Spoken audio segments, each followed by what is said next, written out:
இந்த மைக்கை 2 மணி நேரம் அப்படியே பிடிச்சிருந்தீங்கன்னா கை வலிக்கும். இதுவே ஒரு 6 மணி நேரம் பிடிச்சிருந்தீங்கன்னா தலை வலிக்கும். நாள் முழுக்க பிடிச்சிட்டு இருந்தீங்கன்னா உடம்பே வலிக்கும்.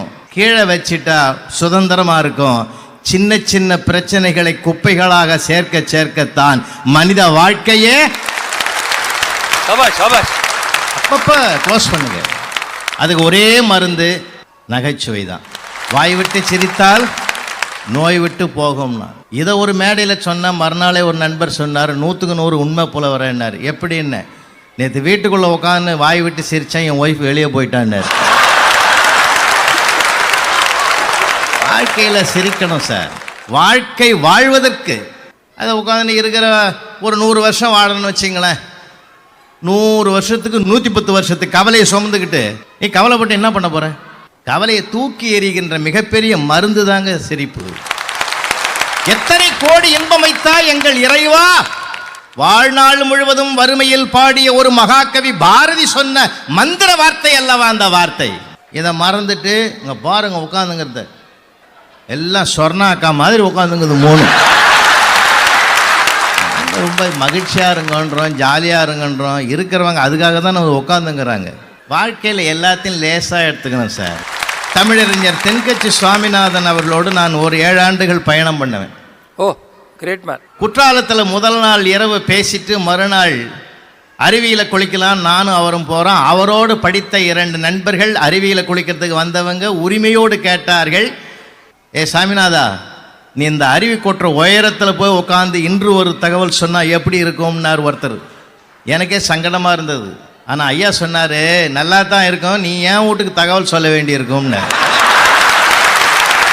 எப்படி மாற்றினார் பார்த்தீங்களா? இந்த மாற்றுகிற மனசக்தி உடைய மனிதனால் எதையும் சாதிக்க முடியும். ஒன்றும் இல்லைங்க, நானும் அவரும் சேலம் அம்மாப்பேட்டையில் பேசிட்டு காரில் போகிறோம்.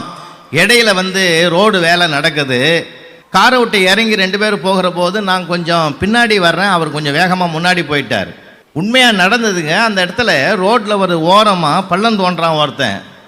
டெலிஃபோன் ஒயரை உள்ளே எடுத்து போட்டு மூடுறதுக்கு இன்னொருத்தவங்க கூட அன்னைக்கு லீவு போட்டுட்டதுனால வேற ஒருத்தரை வச்சு அந்த வேலையை வாங்கி அன்றைய கூலியை அவனுக்கு கொடுத்துடலான்னு நினச்சவன் அட்டையில் ஒரு வாசகம் எழுதியிருந்தான். நான் நின்று படித்து சிரித்தேன். முன்னாடி போனவரை கேட்டார், எதுக்கு சிரிக்கிறேன்னாரு. இப்படி ஒரு வார்த்தை எழுதியிருக்கான். ஐயா, என்ன எழுதியிருக்கான்? கூட இருந்து குழி பறிக்க ஒரு ஆள் தேவைன்னு எழுதிக்கிறான் அப்படின்னு. அவனை கூப்பிடுன்னாரு. அவனை கூப்பிட்டு போய் விட்டேன். 100 ரூபா எடுத்து கொடுத்தாரு.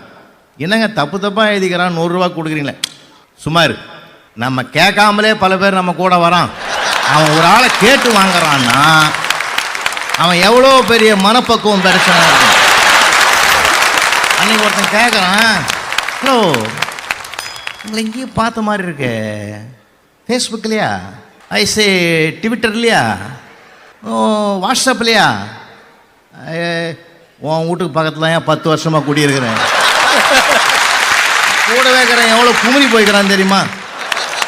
எல்லாத்தையும் எளிமையாக எடுத்துங்கம்மா, சந்தோஷமாக எடுத்துங்க. பாரதியாருக்கு குள்ளச்சாமின்னு ஒரு ஞானி இருந்தார் நண்பரா.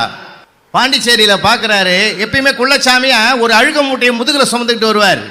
நானும் பார்க்குறேன், வருஷக்கணக்கில் இந்த மூட்டையை முதுகிலே சுமக்கிற எதுக்குன்னு கேட்டார். நான் வெளியில் சுமக்கிறேன், நீங்கள் உள்ளே சுமக்கிறீங்கன்ட்டு போயிட்டான் அந்த ஆள். எனக்கு மகிழ்ச்சியாக இருக்கும் சார், வாழ்க்கை முழுவதும் மகிழ்ச்சியாக இருக்கணும் சார். ஒன்றும் இல்லை, ஒரு பொங்கலுக்கு 1 கிலோ பச்சரிசி அவங்க அம்மா சொன்ன மாதிரி 1 கிலோ பச்சரிசியும் 1 கிலோ சுகரும் கொடுத்தான் இலவசமாக தான். நான் அதுக்காகவும் போகலை, அட்டையில் ஒரு என்ட்ரி வேணுன்றதுக்காக போனேன். முதல் நாள் போனேன், இல்லைன்ட்டான், லோடு வரலன்னா. மறுநாள் போனேன், லோடு வரலன்னா. 3ஆவது நாள் போனேன், லோடு வரலன்னா. 4ஆவது போனேன். இந்த பையன் பாவம், சார் இன்றைக்கும் சுகர் வரல சார், நாளைக்கு ப்ளீஸ். நான் கேட்டேன், 1 கிலோ சுகருக்காடா 4 நாள் நடக்கிறது என்ன? சுகருக்கு நடக்கிறது ரொம்ப நல்லது சார். சார் அந்த பையனுக்கு நான் அவனை பெரிய படிப்பாளி கூட கிடையாது, வாழ்க்கையை எப்படி வாழன்றதை படித்து வச்சுருக்கான் பார்த்தீங்களா? அதுதான் சார் நமக்கு தேவை. நீங்கள் சொல்கிற மாதிரி சில பேர் அப்படி தான் இருப்பான். நாங்கள் ஒன்றா 20 வருஷத்துக்கு முந்தி வாக்கிங் போவோம். காலையில் எங்கள் ஏரியா ரொம்ப அருமையாக இருக்கும். வாக்கிங் போகிறேன், ஒருத்தன் பார்த்துட்டு கேட்டான், என்ன சுகரா டெய்லி நடக்கிறேன்னா? ஆரோக்கியமாக இருக்கிறதுக்காக நடக்கிறியான்னு. இந்த மாதிரி வேதாந்தம் பேசி வீணாக போனவன் நிறைய பேர் இருக்கிறான், போய் செக் பண்ணி பாரு. வர வர முகம் கூட ஒரு மாதிரியாகுதுன்னா ஒரு பயத்தை தூக்கி போட்டானே. அங்கேருந்து வீட்டுக்கு வந்தேன். என் ஒய்ஃபை பார்த்து கேட்டேன், என்னம்மா என் முகம் ஒரு மாதிரி. நானே சொல்லலாம் தான் இருந்தேன். நான் கேட்டாக்கா நீ இப்படிலாம் வில்லங்கம்மா கேட்குறியா, நீ எதையாவது சொல்லுவேன்னு நான் பயந்து இருந்தேன். எனக்கு கூட அப்படி தான் தெரியுதுன்னா போச்சா, அதிர்ச்சி கூடி போச்சா. ராத்திரிலாம் தூக்கம் வராத, காலையில் போய் பிளட் சுகர் எம்டி ஸ்டமக்கில் கொடுத்தான். அவன் டெஸ்ட் பண்ணி பார்த்துட்டு 240 ரூபா இருக்குதுன்ட்டான். 2 நாளாக வாக்கிங் போகல. 3ஆவது நாள் போகிறேன். மேற்படி ஆள் கேட்டான் பாருங்க, கரெக்டாக என்ன நோட் பண்ணி நிற்கிறான். என்ன டெஸ்ட் பண்ணியா? விட மாட்டான். டெஸ்ட் பண்ணியா? நான் பண்ணம்பா. எவ்வளோ இருக்குது? 240. நான் சொல்லலை, எனக்கே இருக்கும்போது உனக்கு இல்லாமல் இருக்குமாயா? நான் அதனால நான் என்ன அவன்கிட்ட கோவப்பட்ட போக முடியும் இல்லை. ஒரு ராஜா என்ன பண்ணாராம், ஒரு ராஜா ஒரு மனிதர்கிட்ட சொல்லியிருக்கிறாரு, இவனுக்கு நல்லா 3 வேளையும் சாப்பாடு போடு, கொழு கொழுன்னு இருக்கட்டும், ஆனா இவனுக்கு வெயிட்டே கூடக்கூடாது. அந்த மாதிரி நீ வச்சிருந்தீங்கன்னா உனக்கு ஒரு 10,000 பொற்காசு கொடுக்குறேன்னு இருக்கிறாரு. அப்ப என்ன பண்ணிருக்கிறான், அது கேட்டவன் அதே மாதிரி நல்ல 3 வேளையும் நல்ல மட்டன் சிக்கனோட நல்ல சாப்பாடும் போட்டு அவனுக்கு வெயிட்டும் ஏறாமலே வச்சிருந்துக்கிறான்.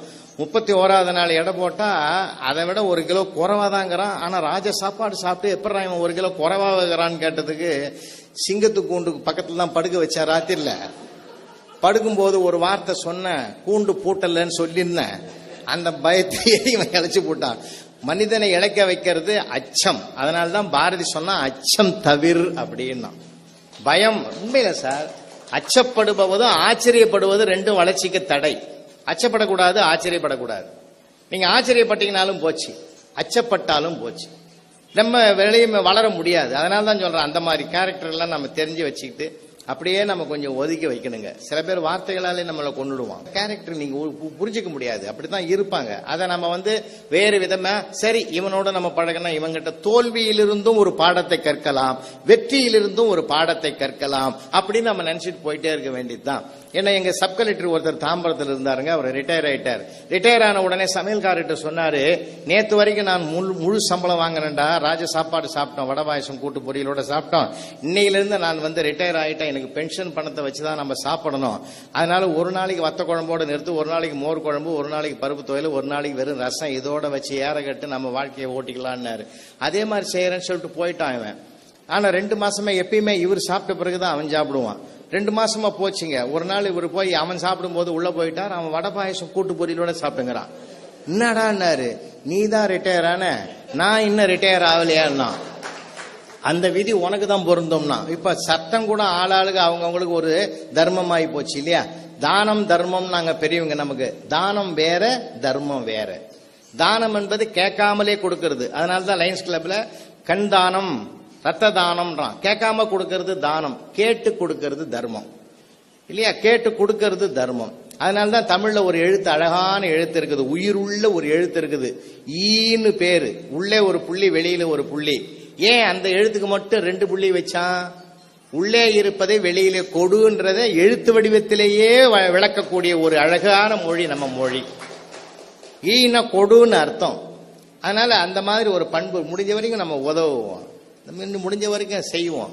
வார்த்தைகளாலும் சொல்லலாம், இதோ அங்க போனீங்கன்னா கிடைக்கும்னு சொன்னாலும் கூட அது மிகப்பெரிய தர்மம் தான். அதனால இன்னைக்கு நம்ம அந்த ரசனை, இன்னொருவரோடு பகிர்ந்து கொள்வது மிகப்பெரிய கொடை, மிகப்பெரிய தர்மம்.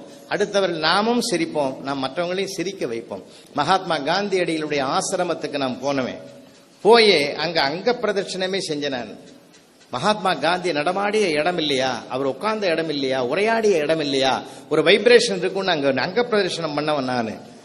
அப்போ அந்த மாதிரி இடத்துல அவர் என்ன பண்ணிருக்கிறார், தினம் அங்க விருந்து நடக்குமா, தினம் அவருடைய ஆசிரமத்தில் விருந்து நடக்கும். சட்டங்கள்லாம் கடுமையா இருக்கும்.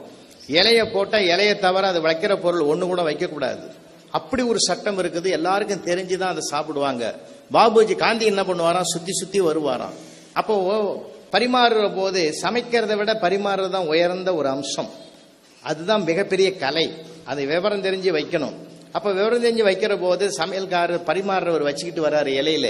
அன்னைக்கு ஒரு ஆங்கிலேயன் உட்காந்துட்டான், வெள்ளக்கார துரை சாப்பாட்டுக்கு உட்கார்ந்த போது அவன் சொன்னா, டெய்லி அந்த சட்ட இதுபடி அந்த சாப்பாட்டுல பச்சை வேப்பலைய எண்ணெய் இல்லாம, உப்பு இல்லாம, காரம் இல்லாம, பிளெயின் வேப்பலை துவையில தினம் ஒரு உருண்டை வைக்கணும். கசப்பு உண்ணணும்னு வைக்கிறாங்க அந்த இலையில, கம்பல்சரி. அது நம்ம சித்திரை வருஷ பிறப்புக்கு சாப்பிடுவோம் வேப்பம்பூ துவையல்னு. ஆனா அவருக்கு கம்பல்சரி வேப்பலை இலையை அரைச்சு வைக்கணும், ஒரு உருண்டை வைக்கணும். சமையல்காரர் பரிமாறவர் கேட்டாராம் காந்தி இடத்துல, நமக்கெல்லாம் பழகினவங்க எல்லாரும் சாப்பிட்றாங்க, எல்லாருக்கும் தெரியும் அது என்னன்னு. இந்த வெள்ளைக்கார துறைக்கு அது தெரியறதுக்கு வாய்ப்பு இல்லை. அவனுக்கு மட்டும் வைக்காம விட்டுறேன்னு, பிடிக்குமோ பிடிக்காதான்னு நானும் ரூல்ஸ் படி நட. இதெல்லாம் வந்து என்கிட்ட வந்து ரூல்ஸை மீறக்கூடாது வைகிட்டார். உருண்டையாக வச்சுவிட்டான் அவன் இலையிலையும். வச்சதுமே அவன் ஊத்து பார்த்துக்கிறான் இது என்னன்னு. கூட்டு பொரியல் காய்கறி எல்லாத்தையும் டேஸ்ட் பண்ணவன், அதையும் தொட்டு டேஸ்ட் பண்ணிட்டான். கர்ண கசப்பு, பயங்கர கசப்பு. பார்த்தான் மற்றவங்க எல்லாம் அப்பப்போ சாப்பிட்றாங்க, இவன் அப்படின்னா பண்ணிட்டான். அவன் எப்பயுமே கொஞ்சம் யோசிப்பான். இது எங்களுக்கு ஆங்கிலம் யோசிப்பான்ல. இது இடையில சொல்லி எல்லாத்தையும் கசப்பாக்கிறத விட இதை முதல்ல தள்ளிடுவோன்னு சொல்லி ஒரு உருண்டை எடுத்து வெடுக்குன்னு முழுங்கிட்டான். முழுங்கிட்டு மற்றதெல்லாம் சாப்பிட தயாரானான். காந்தி ரவுண்டில் பார்த்து வந்தவர் சமையல்கார் பரிமாறவரை கூட்டாரு. பிடிக்காதுன்னு சொன்ன அவனுக்கு, பிடிக்காதுன்னு சொன்ன இன்னும் கொஞ்சம் வை, பிடிச்சதுனால தான் நான் சாப்பிட்டாரு மொத்தத்தையன்னு அவன் தலையை எடுத்து இன்னைக்கு 2வது தண்டனை அனுபவிச்சான். எதுனா அந்த ரசனையான ஒரு செய்தி அது. வாழ்க்கையில நமக்கு அந்த மாதிரி ஒரு எந்த சூழ்நிலையிலும் பார்க்கலாம் சார். நீங்க எந்த சூழ்நிலையிலும் பார்க்கலாம். வகுப்பறையில நான் பார்க்காத காட்சியே இல்லை. அதனால நம்ம ஏன்னா ஒரு கேள்வி கேட்டாலும் அவன் ஒன்று பதில் சொல்லுவான். திடீர்னு தண்ணியில ஊழ்ந்தவனை தத்தளிக்கிறான், எப்படி காத்து தலைமுடி புடிச்சாவது தூக்கணும்டான். அவன் மொட்டை அடிச்சுதான் என்ன பண்றதுன்னு கேட்கறான். ஏன்னா நம்ம வந்து யோசிக்க மாட்டான், அவன் யோசிப்பான் இல்லையா. குசேலன் குடும்பம் வறுமையில் இருந்தது, 27 குழந்தைங்க. ஒத்துக்க மாட்டேன்ட்டான் சார். அவன் மாத்தி யோசிக்கிறான். இப்போ நம்ம சொன்னதை கேட்கறது இல்லை. நாம ஒரு காலத்துல கேட்டோம், இப்ப அவன் எது கேட்கறான், நியாயத்தை கேட்கறான். வருஷத்துக்கு ஒரு பிள்ளைன்னு கணக்கு வச்சாலும் 27வது பிள்ளை, முதல் பிள்ளைக்கு ஒரு 27 வயசு ஆகும் இல்லையா. அவனை வேலைக்கு அனுப்பிச்சிருந்தா ஏன் குடும்பம் வறுமையில் இருக்குதுன்னு கேட்கறான். இப்ப நீங்க அது கேட்கறது நியாயம் இல்லையா சார்? நீங்க இதை விட ரசனை என்ன இருக்கு உலகத்துல சார்? ஒருத்தன் எழுதினா, செய்த பாவத்தை தொலைக்க நதிகளில் மூழ்கினோம், நதிகளை தொலைத்த பாவத்தை எங்கே மூழ்கி தீர்ப்பதுன்னு கேட்டான். என்ன ஃபேண்டாஸ்டிக் நாகரிகம். அதுல ஒரு பெரிய தேச சிந்தனை இருக்கு. சுசுகிக்கு அவங்க ஆக்சிடென்ட் பத்தி ஒருத்தர் எழுதினான் சார். சுசுகிக்கும் யமகாவுக்கும் போட்டி, ஜெயித்தது ஆம்புலன்ஸ் எழுதினான். இல்ல என்ன அழகு. நீங்க யோசனை பண்ணி பார்த்தாதான் தெரியும் அதோட உள்ள இருக்கிற ஆழம் என்னன்னு தெரியும் அவனுக்கு. எவ்வளவு ரசிச்சிருக்கிறான் பாத்தீங்களா. அப்ப நம்ம அந்த ரசனையை பகிர்ந்து கொள்ள ஒரு மனோபாவம் நமக்கு வேணும் சார். அந்த அப்பதான் நமக்கு அந்த வார்த்தை வரும். இலக்கிய செல்வர் குமரி அனந்தன் நான் ஒரு மேடையில் இருக்கிறோம். வாக்கிச கலாநிதி கே.வா. ஜெகநாத உட்கார்ந்துங்கிறாரு. அவரை கூப்பிடுறாரு. குமரி அனந்தன் இப்பொழுது உரையை தொடங்குவாருன்னு.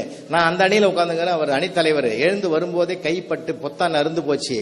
முதல்ல இருக்கிறவங்களை கேட்கிறாரு, யாராவது பின் கொடுங்கன்னு. வாக்கிச கலாநிதி கே.வா. சும்மா இல்ல, குமரி அனந்தன் பின் வாங்கலாமா அப்படின்னாரு. உடனே அவர் பாருங்க, சண்டாள மனுஷன் உடனே அடிச்சாரு. கீவாஜா அவர்கள் ஊக்குவித்தால் நான் ஏன் பின்வாங்குகிறேன்னாரு. ஊக்கு பின்னு ரெண்டுத்துக்கும் ரெண்டு சொல்லும் ஒரே பொருளை குறிக்கும் இல்லையா. என்ன அழகான ஒரு தமிழ் சுவை பரிமாறப்படுகிறது பாத்தீங்களா. இந்த ஒரு பரிமாற்றம் தான் சார் மனிதனுக்கு ஒரு புத்துணர்ச்சியை கொடுக்கும், மகிழ்ச்சியை கொடுக்கும், இயல்பான மகிழ்ச்சியை கொடுக்கணும். நம்ம வற்புறுத்தி சிரிக்க வைக்க கூடாது, கிச்சு மூடுறது இல்லைங்க நகைச்சுவை மன்றத்துல. இன்னொன்னு டபுள் மீனிங்ல பேசுறான் பல பேரு. அரசியல் கலப்பை தாக்குறான். அது வேண்டாம் சார். அங்கதமும் வேண்டாம், டபுள் மீனிங் நமக்கு வேண்டாம். உள்ளதை உள்ளபடி இயல்பாக நாம் பேசி பழகி மகிழ்ந்தாலே வாழ்க்கை மிக மிக அருமையான பயணமா இருக்கு. நம்முடைய எண்ணங்கள் தான் எல்லாத்துக்கும் காரணம். எண்ணங்கள் தான் சொற்களாகிறது, சொற்கள் தான் செயல்களுக்கு காரணமாகிறது. அதனால்தான் சுவாமி விவேகானந்தர் சொன்னார், எண்ணம் சொல் செயல் ஒரு நேர்கோட்டில் வரணும்னு. அதனால்தான் இங்கிலாந்து பயணம் பண்ணும் போது ஏர்போர்ட்ல நிக்கிறாரு.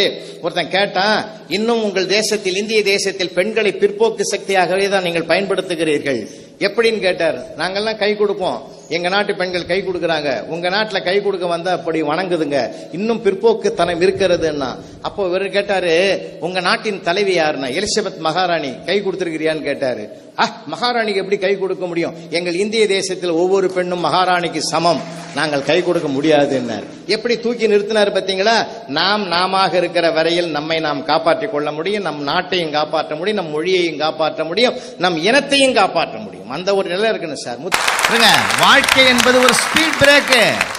ஸ்பீட் பிரேக்குன்னு பார்த்து பயப்படக்கூடாது. அதுக்கு பக்கத்துல ஓரமா ஒரு ஒத்தடி பாதை போட்டு 2 வீலர் ஓட்டுறான் பார், அவங்கிட்ட கத்துங்க சார். பிரபல உலகம் போற்றுகிற மிகப்பெரிய பிரம்மாண்டமான விஞ்ஞானி ஐன்ஸ்டீன் ஸ்டார் ஹோட்டல்ல உட்கார்றாரு.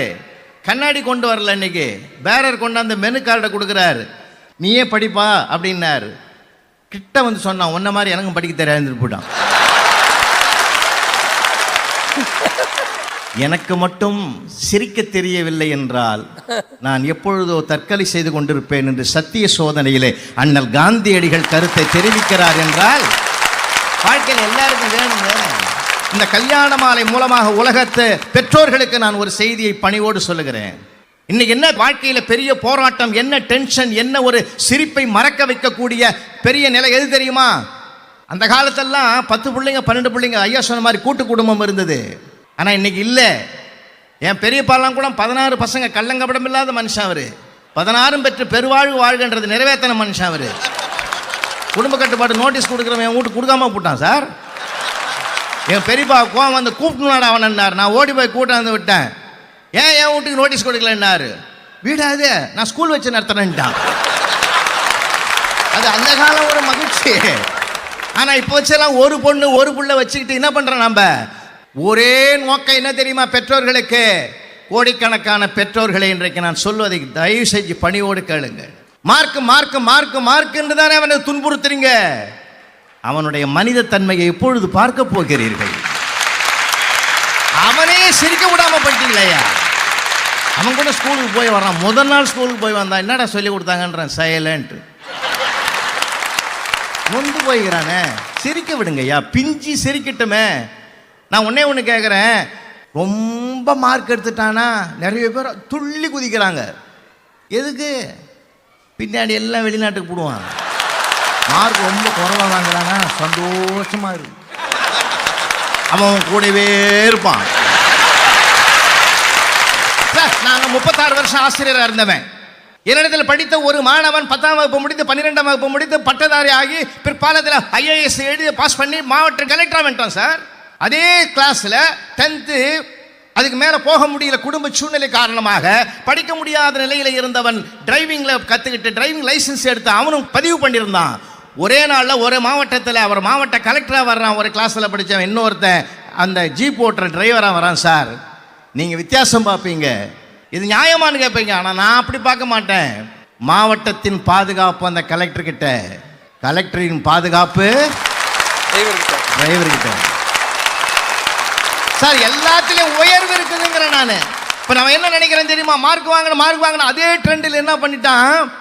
கோழி பண்ண வச்சிருந்த ஒரு ஆள் ஏன் இந்த பசங்களுக்கு போட்டு காலையில் 4 மணிக்கு எழுப்பி சாயந்தரம் வரைக்கும் அதுக்கு இடையில சாப்பாடு கொடுத்து அதை கொடுத்து இதை கொடுத்து படுறான்ற மாதிரி இந்த கோழிகளையும் வளர்த்தா என்னன்னு ஒரு முடிவு பண்ணி மொத்த கோழிக்கு என்ன பண்ணால் நிறையா ஒரு ஒப்பந்தம் பண்ணால் நிறைய சாப்பாடு கொடுக்குறேன், உங்களுக்கு சத்துணவாக கொடுக்குறேன், டெய்லி ஒரு முட்டை போடணும், 7 நாளைக்கு 7 முட்டை போடணும். அதே மாதிரி போட வச்சான். ஆனால் ஒன்று மட்டும் வாரத்துக்கு 4 தான் போடுது. அதெல்லாம் முடியல. ஒரு ஒப்பந்தம் பண்ணான். இதில் எந்த கோழி 7 நாளைக்கு 7 போடலையோ நான் பிரியாணிக்கு அதை கொடுத்துருவேன்னா. இந்த 4 போட்ட அந்த கோழிக்கிட்ட வந்து உன்னை பிரியாணி கொடுத்துருவான்னா கண் கலங்குச்சான். ஏன் எல்லா கோழியாலும் போட முடியுது, உன்னால ஏன் முடியல? நான் சேவலையா? எனக்கு இதுவே அதிகம். அது சேவல் எது கோழி எதுன்னு தெரியாம அவனுக்கு குழம்புற மாதிரி தானே சார். நம்ம பிள்ளையால முடியுமா முடியாதானே நம்ம நினைக்கலையே. வருத்தரமே. அவன் சிரிச்சு பல வருஷம் ஆச்சியா. நான் அனுபவிச்சு சொல்றேன். ஒரு நாள் லீவு போட்டோன்னா மறுநாள் வந்து சுத்திக்குவான் சார். அப்படியே கொஞ்சம் போங்க சார். ஏன் சார் நேற்று லீவ் போட்டீங்க? போங்க சார், ரொம்ப கஷ்டமா இருந்தது. என்னடா கஷ்டம்? ஆமாம், உங்கள் பீரியடில் மேத்ஸ் டீச்சர் வந்துட்டாங்க. கஷ்டமே அவனுக்கு அதுதானே. நான் ஒன்று சொல்லட்டுங்களா? மாண்பு நீதிபதி அவள் மிகப்பெரிய நகைச்சுவையாளர். என்ன பாருங்க, ஒரு பெரிய பெருமை என்ன தெரியுமா? இத்தனை படங்களுக்கு ஒரு மிகப்பெரிய கதாசிரியனாக இருந்தாலும் கூட தனக்கு ஒன்றுமே தெரியாத மாதிரி ஒரு உட்காந்துங்கிறார். பார்த்தீங்களா? இந்த எளிமைதாயா மனிதனுக்கு ஏற்றம். இந்த எளிமையை தந்தது எது? அவருக்குள் ஊறி கிடக்கிற நகைச்சுவை உணர்வு தானே. பயங்கரத்தை அப்படி சொல்ற. அது சேவல் எது கோழி எதுன்னு தெரியாம அவனுக்கு குழம்புற மாதிரி தானே சார். நம்ம பிள்ளையால முடியுமா முடியாதானே நம்ம நினைக்கலையே. வருத்தரமே. அவன் சிரிச்சு பல வருஷம் ஆச்சியா. ஆமாம் சார். இப்போ பள்ளியில் படிக்கிறது 8ஆம் கிளாஸில் வந்து ஸ்கூல் இன்ஸ்பெக்டர் வருவார். உங்களுக்கு தெரிஞ்சிருக்கும். பள்ளி இன்ஸ்பெக்டர் வந்தாருன்னா அந்த படிக்காத பசங்கள்லாம் பின்னாடி ரோவில் உட்கார வச்சுருவாங்க. நல்லா கெட்டிக்கார பசங்களாம் ஃப்ரண்ட் ரோவில் உட்கார வைப்பாங்க. என் ஃப்ரெண்டு ஒருத்தன் தண்டபாணின்னு ஒருத்தன், அவன் நிஜமாவே தண்டபாணி தான். அவன் வந்து இப்போ கடைசி ரோவில் உட்கார வச்சிட்டார். வந்த இன்ஸ்பெக்டர் வந்து புக்கு அதுக்கு ஸ்பெல்லிங் கேட்டார். தண்டபாணி எழுந்தான். இவருக்கா டீச்சருக்கு அடி வைத்த பெற்றது இவனை போய் கேட்டிருக்காருன்ட்டு. பி அப்படின்னா அப்படின்னா, ஓ ஓ இக்கு அப்படின்ட்டான். விவோவோ இக்கு புக்குன்ட்டான். வாத்தியாருக்கு சிரிப்பு வந்து எல்லாருக்கும் சிரிப்பு வந்துருத்து. பயந்தானா வாத்தியார், இது ஏதாவது தப்பா இன்ஸ்பெக்டர் சொன்னார், தங்கலீஷை கண்டுபிடிச்சது தண்டபாணி தான் அப்படின்னாரு. தொலைக்காட்சியில் நிறைய சீரியல் வருது. அதில் ஒரு அருமையான சீரியல், இந்த வம்சம்னு ஒரு சீரியல் பார்த்துருப்பீங்க. ஒய்ஃபு, என்னுடைய மகள், என்னுடைய மருமகள் எல்லாம் ஒன்றா உட்காந்து பார்ப்பாங்க. அதில் ஒரு ஒற்றுமையாக இருக்கும். ஆனால் அந்த சீரியலை மட்டும் என் மருமகள் ரொம்ப ஆர்வமாக பார்க்கணும். நான் எப்பயுமே பார்த்தீங்கன்னா டிவி பார்க்க மாட்டேன், சேரை போட்டுக்கிட்டு அங்கே பார்க்குறவங்கள பார்ப்பேன். ஏன்னா அவங்க பார்க்கறது சீரியல், நான் பார்க்கறது சீரியல். இந்த சக்தின்ற கேரக்டர் நடிகர் ரம்யா கிருஷ்ணன் அவங்க அம்மாவும் அப்பாவும் காரில் போகிறாங்க, எதிரி வெடிகுண்டு வச்சிட்டான். இந்த பொண்ணு தொங்க போட்டிருந்த காலை தூக்கி வச்சுட்டு அப்படியே உணர்ச்சி வசப்பட்டு பார்க்குது. வெடிக்குமா வெடிக்காதா, வெடிக்குமா வெடிக்காதா. கரண்ட்டு போயிடுச்சு. ஏத்தனை மெழுக வைத்தில் அந்த முகத்தை பார்க்கணுமே, அப்படியே கட்டுன்னு இருக்குது. அவ்வளோ கோபம். உடனே ஃபோன் அடிக்குது பண்ருட்டிக்கு, அவங்க ஃப்ரெண்டு வீட்டுக்கு அடிச்சு, அடியே அம்மா அப்பா போன காரில் வெடிகுண்டு வச்சான்னு வச்சுதான். நீ சீரியலை கேட்குறியா? 3 மணி நேரமாக கரண்ட் கட்டில் நான் உட்காந்து கிடக்கிறேன், என்ன வந்து வைத்த சில கலப்பாத வைடி போன வச்சுட்டு பரமக்குடி பக்கத்தில் இருக்கிற எம்என்எஸ்க்கு என்னுடைய குழந்தைகள் அங்கே தான் கொடுத்துருக்குறாங்க. சின்ன மாமியாருக்கு ஃபோன் அடிக்கிற, அத்தை அத்தை அத்தை ப்ளீஸ், சக்தி அவங்க அம்மா அப்பா போன காரில் வெடிகுண்டு வச்சான்னு வச்சுதா இல்லையா, கரண்ட்டு போயிடுச்சு அத்தை. கதை கேட்குறியா? நான் எங்கே இருக்கிறேன்னு தெரியுமா? இன்றைக்கி சிவனுக்கு அன்னாபிஷேகம்னு சொல்லி கோயிலில் கொண்டாந்து உங்கள் மாமா உட்கார வச்சுட்டு போட்டான். 1 மணி நேரமாக உட்காந்துங்கிறேன், சிவனையும் காணா, கொண்டாந்து விட்டான அவனையும் காணா. நானே வைத்தச்சில் உட்காந்து கிடக்கிறேன். என்ன கதையா கேட்குற கதை? போனவை. அந்த பொண்ணு பயந்து போய் வச்சுவிட்டு, இனிமேல் யாரை கேட்டாலும் இதே பதில் தான் வரும்னு சொல்லி ஒரே குழப்பத்தில் போய் ராத்திரி டிஃபனை கூட சாப்பிடாம வெறும் வயிற்றோட படுத்து காலையில் எழுந்து மயக்காட்சி கீழே விட நான் என் பையன் சம்சாரம் எல்லாம் பயந்து போய் காரில் தூக்கி போய் ஆஸ்பத்திரியில் கொண்டு போய் டாக்டர் அம்மா கிட்ட காட்டினா அந்த அம்மா நாடி பிடிச்சி பார்த்துட்டு உங்கள் வம்சம் வளருதுன்னாங்க. வாழ்க்கையில் எல்லாம் ரசிங்க சார். என்ன தெரியுமா, எதை கொண்டு வந்தோம், எதை கொண்டு போக போகிறோம். இருக்கிற வரைக்கும் ஆனந்தமாக இருக்கும் ஐயா. அந்த ஆனந்தத்தை தான் நீங்கள் செய்யுங்கன்னாகும். 3 பேர் உட்காந்து போட்டி போட்டுக்கிட்டு நாங்கள் சிரிக்க மாட்டோம். சிரிப்பு என்பது உலகத்திலேயே மனிதனுக்கு கடவுள் தந்த மிகப்பெரிய அருட்பிரசாதம். காஞ்சி மகா பெரியவர் நடமாடும் தெய்வம், ஆன்மஸ்வரூபத்தில் அருள்பாலிக்கிற அந்த மகான் அன்றைக்கு காஞ்சி மடத்தில் இருக்கிற போது ராமநாத பாகவதர் வருகிறார்.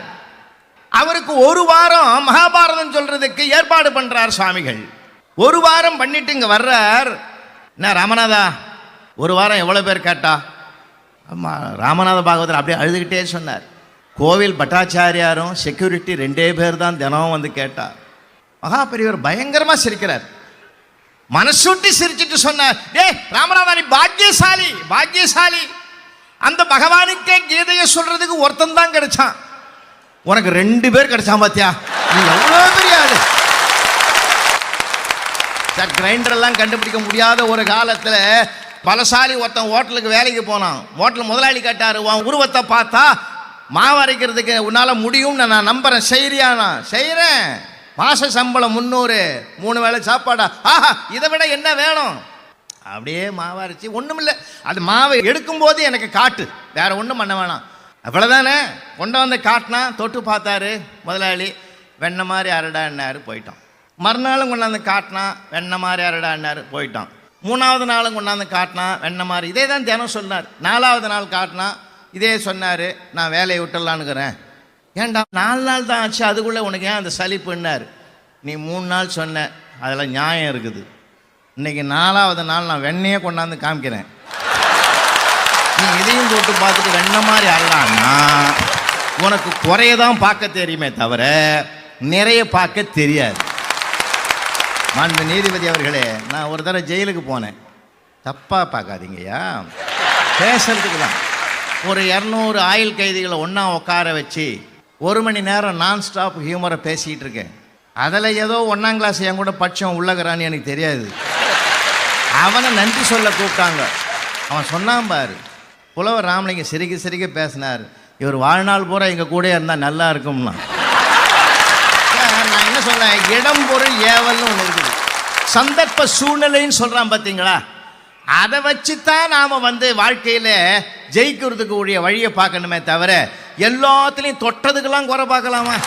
கூம்பாக வைத்திருக்கிற முட்டாகிய இந்த மனதை கூட மலர வைக்கிற சக்தி நகைச்சுவைக்கு மட்டும்தான். அன்புக்கும் வணக்கத்திற்கும் உரியவர்களே, ஆனந்தமா இருங்களே. குழந்தைகிட்ட பேசுங்க, பெரியவங்க கிட்ட பேசுங்க. பேசாமல் போனதனாலே அழுத்தங்கள் அதிகமாகிவிட்டன. வாழ்க்கையில் எப்பொழுதும் சிரித்து கொண்டே இருங்கள். சிந்தனை வளர்ந்து கொண்டே இருக்கும். உங்கள் சிந்தனை சிறகடிக்க வேண்டும் என்றால் சிரிப்போம், மற்றவர்களை சிரிக்க வைப்போம். வாய்ப்புக்கு நன்றி, வணக்கம்.